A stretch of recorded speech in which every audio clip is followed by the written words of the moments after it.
Analisis kinematik mengacu pada pola gerak dan parameter temporal dan spasial yang dihasilkan, baik dari gaya eksternal ataupun internal yang diperlukan untuk menghasilkan gerakan tersebut.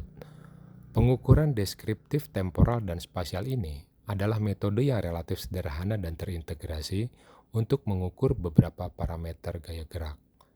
Pola langkah kaki temporal spasial adalah produk akhir dari gerak lokomotor terintegrasi total. Bila gaya gerak bersifat periodik, maka data dari satu siklus atau lebih baik lagi rata-rata dari beberapa siklus dapat digunakan untuk mengkarakterisasi sebagian pola gaya tersebut. Pengukuran variabel temporal spasial menjadi observasional dasar dari fase darat dan udara ketika melangkah. Analisis gerak mengacu pada deskripsi kuantitatif dari gerak segmen tubuh yang lebih baik dilakukan secara 3 dimensi, meskipun untuk penyederhanaan terkadang dilakukan hanya dalam 2 dimensi. Analisis kinetik berkaitan dengan gaya yang dihasilkan selama bergerak. Sir Isaac Newton menyatakan dalam hukum gerak ketiganya bahwa untuk setiap aksi ada reaksi yang sama dan berlawanan. Konsep ini menunjukkan bahwa selama ada gravitasi, maka ada gaya reaksi, di mana tubuh berinteraksi dengan tanah. Gaya reaksi tanah merupakan refleksi dari berat dan percepatan tubuh.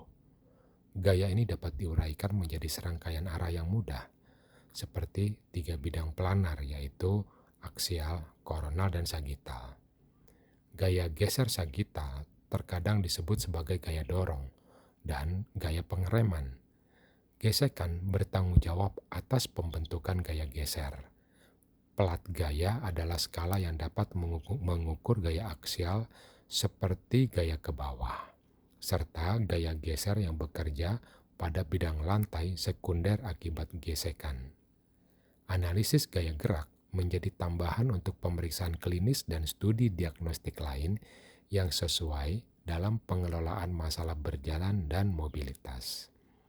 Metodologi ini dapat memberikan bukti langsung tentang sebab akibat dalam sistem fisiologis manusia yang berpotensi dapat menyebabkan deformitas atau deviasi berdasarkan berbagai interaksi otot sendi atau mekanisme adaptif.